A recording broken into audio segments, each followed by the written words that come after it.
Una de las frases más repetidas en la historia del cristianismo es también una de las más incomprendidas, debatidas y hasta hoy rechazadas, no por enemigos de la fe, sino por cristianos sinceros. En medio de persecuciones, intensas disputas teológicas y juegos de poder que moldearon el mundo occidental, surgió una declaración que se atrevió a afirmar sin rodeos. Ciertas ideas no eran opcionales, eran decisivas. Hoy descubrirás de dónde vino esa declaración, por qué fue considerada necesaria en su tiempo, cómo dividió opiniones en el pasado y por qué hasta hoy provoca incomodidad. Y tal vez te des cuenta de que no se trata de si es demasiado dura, sino de si estamos preparados para lidiar con lo que realmente exige. ¿Podría el entender esta declaración cambiar la forma en que ves el propio cristianismo?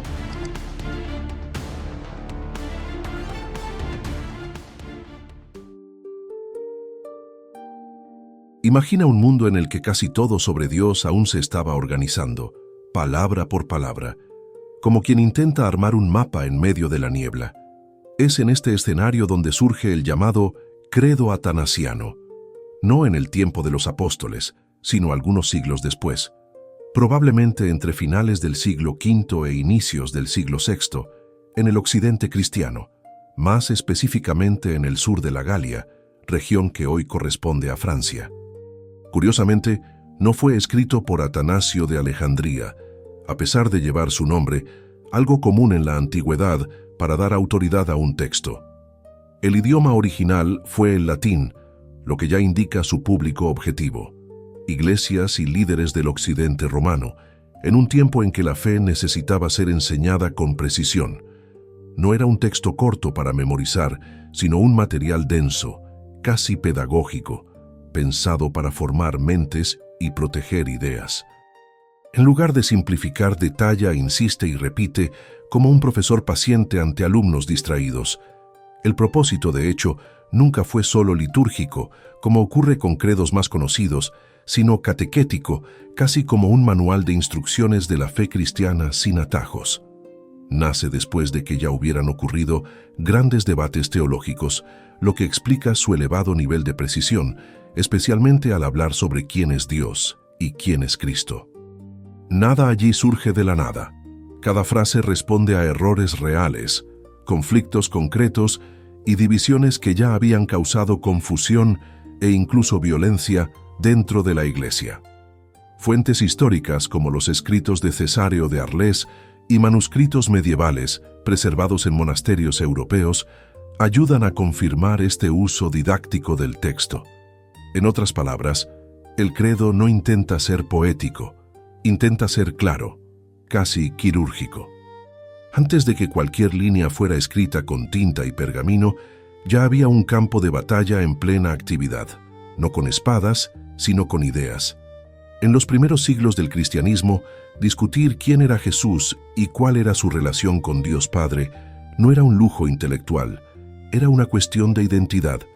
Corrientes como el arrianismo afirmaban que el Hijo no era plenamente divino, sino una criatura elevada, lo que parecía lógico para algunos, pero devastador para la fe tradicional. Esta divergencia no se limitó a las salas de estudio, atravesó imperios, influyó en reyes y dividió comunidades enteras. Concilios como los de Nicea y Constantinopla intentaron contener el daño, pero las ideas continuaron circulando, especialmente entre pueblos germánicos convertidos al cristianismo arriano. El resultado fue un cristianismo fragmentado, donde bautismos, matrimonios y cargos públicos dependían de la versión correcta de Dios que alguien profesara. Era un barril de pólvora teológica listo para explotar. Un ejemplo concreto ayuda a sacar esta historia del papel. La joven princesa Ingunda, criada en la fe nicena, fue prometida en matrimonio al príncipe visigodo Hermenegildo, en un reino oficialmente arriano. Al llegar a la corte, ella se negó a ser rebautizada según la doctrina arriana, actitud vista como una afrenta política y religiosa. Fuentes como Gregorio de Tours relatan que Ingunda sufrió agresiones físicas y humillaciones por mantener su convicción, mostrando que la discusión sobre la Trinidad no era abstracta, sino profundamente personal. Para ella, aceptar otra fórmula de fe significaba adorar a otro Dios, así de simple. Historias como esta explican por qué textos como el Credo Atanasiano fueron escritos con tanta rigidez. Funcionaban como una línea en el suelo, diciendo hasta dónde era posible ir sin perder la esencia de la fe cristiana. Con el paso del tiempo, aquel texto denso, casi inflexible, comenzó a ganar estatus de referencia en el cristianismo occidental. En la Edad Media, el Credo Atanasiano pasó a ser citado en sínodos, comentado por teólogos e incluso musicalizado para uso litúrgico, especialmente en contextos de formación del clero. No se recitaba cada semana, sino que aparecía en momentos estratégicos, como quien dice, aquí están los límites del juego. Monjes, obispos y profesores lo usaban como regla doctrinaria, sobre todo en escuelas catedralicias y monasterios, donde la precisión teológica era vista como señal de fidelidad.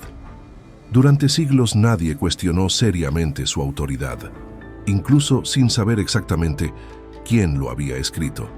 La fuerza del texto residía menos en el nombre que llevaba y más en la claridad con la que organizaba ideas complejas. En el Occidente se convirtió en una especie de sello de ortodoxia. Este prestigio, sin embargo, comenzó a resquebrajarse a partir del siglo XVII, cuando estudios históricos mostraron que el texto no pudo haber sido escrito por Atanasio. Al mismo tiempo, su lenguaje técnico comenzó a sonar demasiado pesado para las nuevas generaciones, y las cláusulas condenatorias causaban un malestar creciente. Aún así, durante la Reforma, grupos como luteranos y anglicanos decidieron mantenerlo junto a los credos apostólico y niceno, entendiendo que su contenido aún expresaba la fe cristiana histórica. En el Oriente cristiano, la historia fue otra. El credo nunca fue adoptado oficialmente, en parte debido a la doctrina del filioque, la idea de que el Espíritu Santo procede del Padre y del Hijo. Para las iglesias orientales, esto sonaba como una adición indebida a la fe antigua. Algunas frases del credo atanasiano no piden permiso, entran como un trueno en cielo despejado. Justo al principio y al final, el texto afirma que quien no guarde esta fe íntegra y pura no alcanzará la salvación, algo que a oídos modernos suena duro, incluso ofensivo. Pero para entender este tono es necesario volver a la lógica de la iglesia antigua, donde la fe no era vista como una opinión personal, sino como un compromiso público con la verdad sobre Dios. Así como equivocarse de dirección lleva a la casa equivocada, adorar a un Dios mal comprendido se entendía como adorar a otra cosa. Estas declaraciones no surgen del deseo de excluir, sino del miedo real de que definiciones erróneas distorsionaran el corazón mismo del cristianismo. En un mundo sin el pluralismo religioso que conocemos hoy, los límites claros eran vistos como protección, no como intolerancia. La rigidez, en este caso, era considerada un acto de cuidado. Es importante decir con toda honestidad que el credo no está evaluando intenciones individuales o historias personales, algo que a menudo se confunde hoy. Establece parámetros doctrinarios, no diagnósticos espirituales detallados, algo similar a una constitución definiendo lo que pertenece o no a un Estado. Textos bíblicos como la Carta a los Gálatas y las advertencias de las cartas pastorales muestran que esta mentalidad de líneas bien definidas ya existía en el cristianismo primitivo. La idea central es simple aunque exigente. No se puede aceptar solo lo que agrada y descartar el resto sin alterar el todo. Para los autores del credo, una fe fragmentada era una fe deformada. Si alguien abriera el credo atanasiano esperando metáforas suaves, encontraría, en cambio, una ingeniería conceptual precisa. El texto comienza afirmando algo aparentemente simple y profundamente desafiante. Hay un solo Dios, y ese único Dios existe como Padre, Hijo y Espíritu Santo. No son tres dioses disfrazados, ni un Dios que cambia de máscara según la ocasión. El credo rechaza dos extremos comunes de la época: confundir las personas divinas, como en el modalismo, o dividirlas en grados de divinidad, como hacía el arrianismo. Cada persona es plenamente divina, compartiendo los mismos atributos como eternidad, poder y gloria, sin competencia interna. Es como un acorde musical, notas distintas, una única armonía. Esta formulación no intenta explicar el misterio, sino rodearlo para evitar distorsiones. Al insistir en que el Padre es Dios, el Hijo es Dios y el Espíritu Santo es Dios, sin que esto resulte en tres dioses, el texto apunta a algo que los teólogos llamarían más tarde simplicidad divina. La idea es que Dios no está hecho de partes, capas o componentes como si pudiera ser desmontado. Todo lo que Dios es, lo es plenamente, en cada persona de la Trinidad.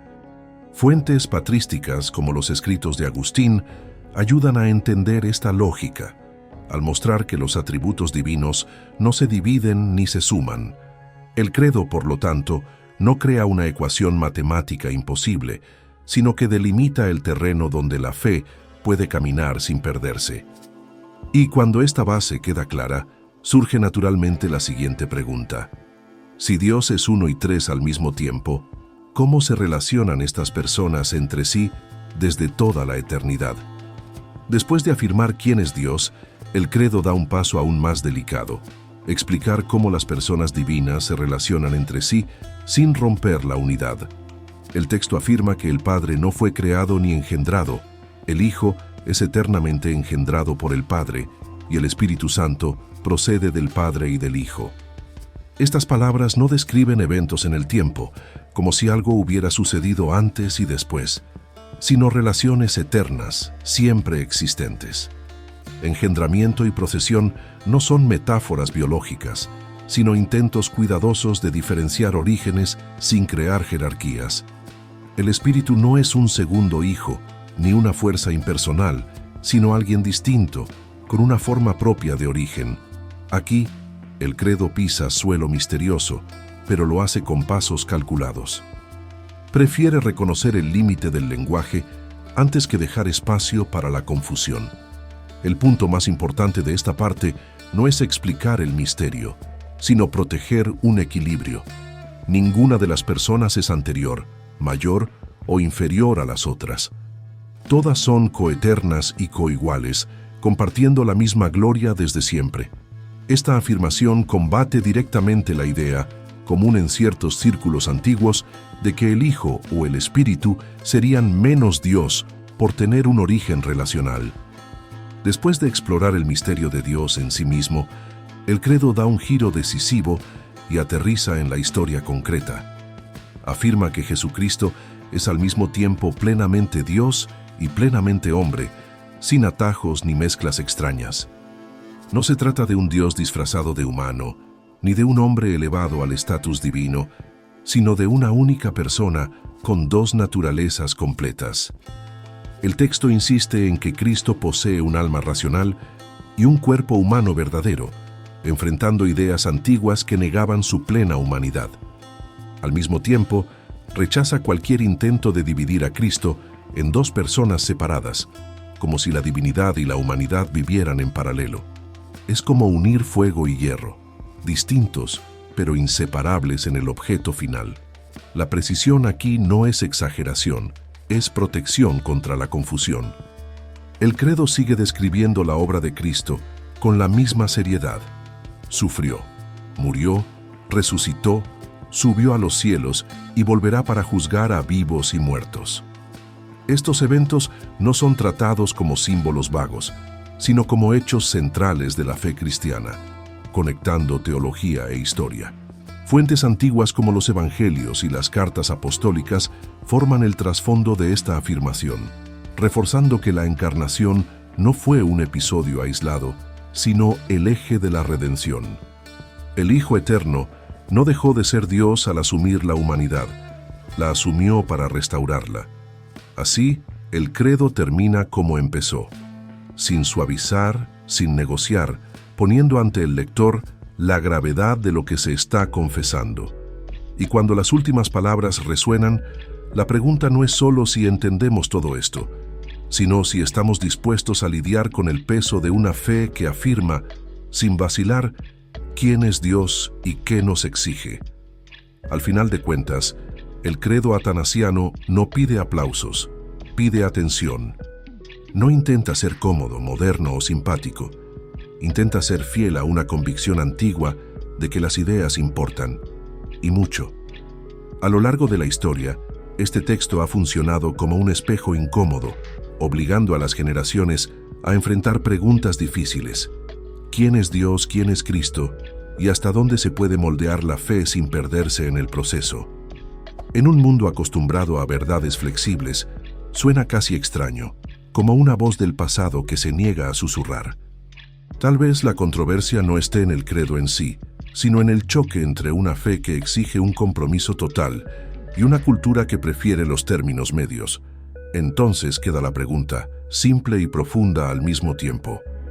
¿Estamos rechazando este credo porque está equivocado o porque nos obliga a tomarnos la fe demasiado en serio?